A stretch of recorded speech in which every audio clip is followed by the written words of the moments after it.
আরে আমরা ভারতীয় জনতা পার্টির কার্যকর্তা, মমতা ব্যানার্জি যদি বিপ্লব দেবের কথা শুনে তো শুনো, যদি 370 উঠাতে পারি, আর্টিকেল 35 সমাপ্ত করতে পারি, জম্মু কাশ্মীরকে টুকরা করতে পারি, তো মনে রাখবেন পশ্চিমবঙ্গ কি? পশ্চিমবঙ্গ আপনার না, পশ্চিমবঙ্গ আপনার না, আপনার ভাই বোন না। পশ্চিমবঙ্গ পশ্চিমবঙ্গের মানুষের, এই রাজ্যে বসবাসকারী যারা বাঙালি, যারা রাজবংশী, যারা চা বাগানি, যারা নেপালি, তাদের পশ্চিমবঙ্গ। আপনার আর আপনার ভাইপো যান বাংলাদেশে গিয়ে ওই সরকারের সঙ্গে থাকুন, ওখানে গিয়ে আজান দিন, এখানে নয়। এখানে মানুষ পুজোই দিবে।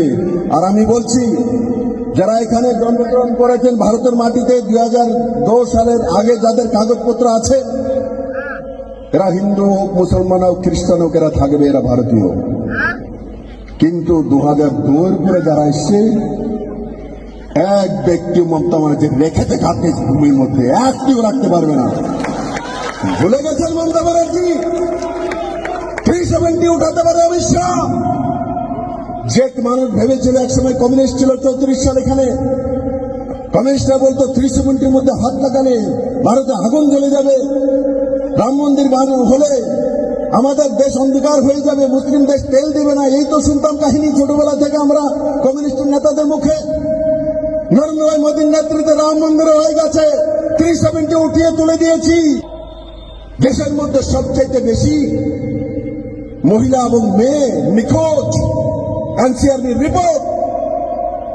সবচেয়ে প্রগতিশীল মহিলা যেই প্রদেশের মধ্যে থাকে, সেই প্রদেশের 60,000 মহিলা থানার মধ্যে নিখোঁজ হয়ে আছে।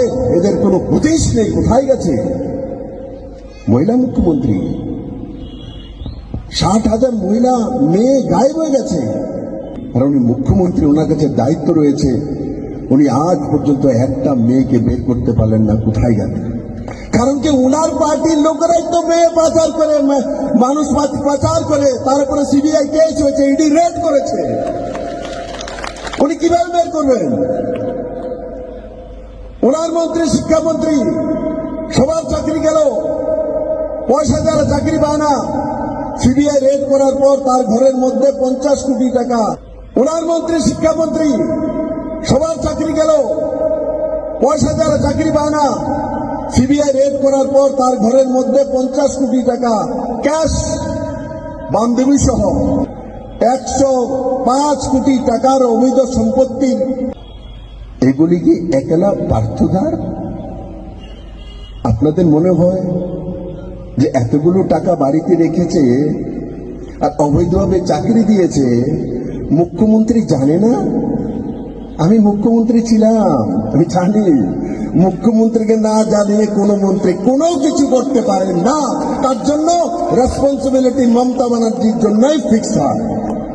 রিক্রুটমেন্ট বোর্ডটা মমতা ব্যানার্জি স্বয়ং বানান। আর কোথায় যাব? ভাত তো না খেয়ে থাকতে পারবো, ইজ্জতটা তো লাগবে।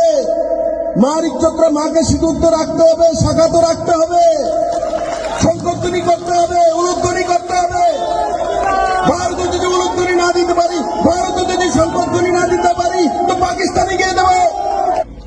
আজ পশ্চিমবঙ্গের মারা তার মেয়ের ইজ্জত বাঁচাতে চাইছে, তার সংস্কার বাঁচাতে চাইছে, দুর্গাপূজা করার ব্যবস্থা চাইছে, কালী পূজা করার ব্যবস্থা চাইছে, সরস্বতী পুজো যাতে করতে পারে, সরস্বতী পুজোর দিন যাতে ছোট্ট মেয়েটা শাড়ি পরে গিয়ে অঞ্জলি নিতে পারে, সেটা চাইছে। সেটাও দিতে পারছে না, সেটাও দিতে পারছে না। দীপকদা বললেন যে সরস্বতী পূজাও বন্ধ করে দিয়েছে।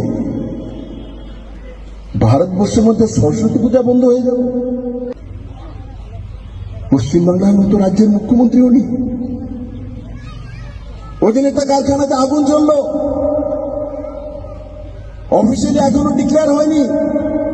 টিভিতে আপনারা দেখেছেন যে 35টা লোকের হুদিশ নেই, 7-8টা লাশের তো ডিক্লেয়ার করেছে, কিন্তু আজকে 2 দিন 3 দিন হয়ে গেল, মুখ্যমন্ত্রী একবার সেই পরিবারটির কাছে যায়নি, একটা ফোন পর্যন্ত করেনি, ওখানে একবার দাঁড়ায়নি পর্যন্ত। কত নির্মম মুখ্যমন্ত্রী! যখন ভাইপোর ঘরে ইডি যায়, তখন উনি দৌড়ে চলে যান ঘরের মধ্যে। গরিবের ঘরে আগুন লাগলে মমতা ব্যানার্জি যাবে না। মানুষ এখন মমতা ব্যানার্জির কাছে চাকরি চায় না, মমতা ব্যানার্জির কাছে রাস্তা চায় না, মমতা ব্যানার্জির কাছে স্কুল চায় না। ওরা জানে, পশ্চিমবাংলার মানুষ জেনে গেছে উনি স্কুল দিতে পারবেন না, স্কুল বন্ধ করাতে পারবেন, উনি টিচার দিতে পারবেন না, টিচারের পয়সা দিতে পারেন, উনি রোজগার দিতে পারবেন না, ভাইপুকে রোজগার দিতে পারেন। বাংলার মানুষ বুঝে গেছে, বাংলার মানুষ একটা জিনিস চায়, সেটা নিজের মেয়েকে বাঁচিয়ে রাখতে চায়, তার মেয়ের ইজ্জত বাঁচাতে চায়। কারণ ডক্টর এমডি পাস মেয়ে আরজি করে যে চিকিৎসা করে কেউ গেলে তার দর্শন করে মেরে দেয়। ফলাকাটার মানুষ এবার লড়াইটা ইলেকশনের নয়, এবার লড়াইটা নিজের মেয়ের ইজ্জত বাঁচানোর ইলেকশন। এবার ইলেকশন নিজের ছেলের রোজগার অধিকার নেওয়ার ইলেকশন। এবারের ইলেকশন ভাইপুর সমস্ত কাঠমানি নিয়ে জনতার মধ্যে বেঁচে দেওয়ার ইলেকশন।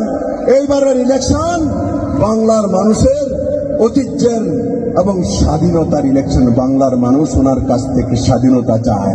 উনি গুন্ডা দিয়ে আর পুলিশ দিয়ে জনতাকে আটকিয়ে রাখবে। ভারতবর্ষের প্রথম ফিল্ম ইন্ডাস্ট্রি টালিগঞ্জে কলকাতাতে, সেটা শিফট হয়ে চলে গেল মুম্বাইতে। লাখো কোটি টাকার রোজগার হয়, সেটা তো কলকাতায় হতে পারতো। কার কারণে চলে গেছে? বিজেপি ছিল, কমিউনিস্ট এবং মমতা ব্যানার্জির কারণে চলে গেছে। আর লাখো কোটি রোজগার থেকে বাংলার ছেলেমেয়েরা বঞ্চিত হয়ে গেছে।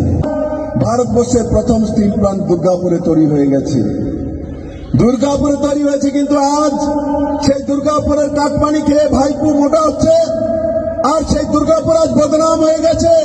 যে এমবিবিএস এর স্টুডেন্ট মেয়েকে ধর্ষণ করা হয়েছে, দুর্গাপুরের নাম বললেই কেউ বলে ওই সেই দুর্গাপুর যেখানে মেয়েটাকে ধর্ষণ করা হয়েছে। দুর্গাপুরের মান ইজ্জত ডুবিয়ে দিয়েছে। কিষাণ সম্মান নিধি কৃষকদের জন্য নরেন্দ্র মোদী ঘোষণা করেছেন। পুরো ভারতবর্ষে যখন লাগু হয়ে গেছে, মমতা ব্যানার্জি পশ্চিমবাংলাতে কিষাণ সম্মান নিধি লাগু হতে দিচ্ছিলেন না। 10 কিস্তি পশ্চিমবাংলার কৃষকরা পায়নি। 10 লক্ষ কৃষক এই অঞ্চলের পাচ্ছে এখন কিষাণ সম্মান নিধি 6,000 টাকা করে। এরা 10 কিস্তি ভারতবর্ষের বাকি প্রান্তের মতো কম বেশি পায়নি। কারণ কি? মমতা ব্যানার্জি লাগু করতে গেলে কিষাণ সম্মান নিধি কৃষকদের দিতে দেব না।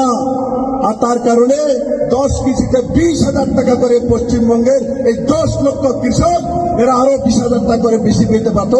মমতা ব্যানার্জির কারণে পায়নি, ওনার অহংকারের কারণে পায়নি।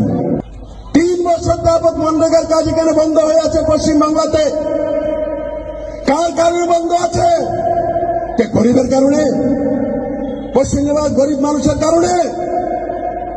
কি কারণ? কে বন্ধ করেছে? কেন মমতা ব্যানার্জিকে হাইকোর্টে সুপ্রিম কোর্টে যেতে হয়? তার কারণ কি? তার কারণ হচ্ছে মনরেগার কাজ করার পর তার যে সার্টিফিকেট দিতে হয়, ইউটিলাইজেশন সার্টিফিকেট, আমি সঠিক ব্যক্তিকে দিয়েছি, জিও ট্যাগ করেছি, তার একটাও কাগজ মমতা ব্যানার্জি দেন না। কারণ কি? কাজ না করে কাটমানি ওনার ভাইপো আর ওনারা নিয়ে নেয়। ওনার কেনা মোদী মনরেগাকে পরিবর্তিত নাম করে নতুন এক স্কিম এনেছেন, জি রামজি। পার্লামেন্টের মধ্যে তৃণমূলেরা তার বিরোধ করেছে, যার মধ্যে 100 দিন না 125 দিনের রোজগার দেওয়া হবে, আরো 25 দিন বাড়িয়ে দেওয়া হয়েছে। কিন্তু এ রাজ্যে লাগু হচ্ছে না, এ রাজ্যে লাগু হচ্ছে না। কারণ মমতা ব্যানার্জি পার্লামেন্টও তার বিরোধ করছে, মানে গরিব 125 দিনের টাকা পাচ্ছে না। এখন এখানকার চা বাগানের শ্রমিকরা পেয়েছে। মনোজ টিক্কা তো বারবার পার্লামেন্টে বলছে আপনাদের এমএলএ এমপি যে এদেরকে ডাইরেক্ট ট্রান্সফার করে দাও, অ্যাকাউন্টে টাকা দিয়ে দাও, শ্রমিকরা পেয়ে যাবে। কিন্তু পশ্চিমবঙ্গ সরকার লিখে দিয়েছে, মমতা ব্যানার্জি দিয়েছে লিখে, আজ পর্যন্ত কোন চা বাগানি শ্রমিক পেয়েছে টাকা? আসামে পেয়ে গেছে, কিন্তু এখানে চা বাগানের শ্রমিকরা 1 পয়সা পায় নাই 1010 কোটি টাকার মধ্যে। কারণ কি? উনি চাইছেন উনার কাছে সেই ফান্ডটা দিয়ে দেব, উনি বিতরণ করবেন, তারপরে ওনার মধ্যে একটা নাম দিয়ে দেবেন, এটা আমার নাম, তারপর আবার কাটমানি ভাইপুর লাগবে। কারণ ডাইরেক্ট যদি কেন্দ্র সরকার অ্যাকাউন্টে দিয়ে দেয় তাহলে ওনার তো ওই কাটমানিটা আসবে না। উনি কাটমানি ছাড়া আর কিছুই বুঝেন না, ভাইপো ছাড়া কিছুই দেখেন না। আর তার কারণে নরেন্দ্র মোদী 20 2020-21 করার পরে আমাদের এখানে গরিব চাষিরা, চা বাগানের কর্মীরা 1 পয়সা পর্যন্ত, 1 বুঁদ পর্যন্ত পায়নি এই মহিলার কারণে।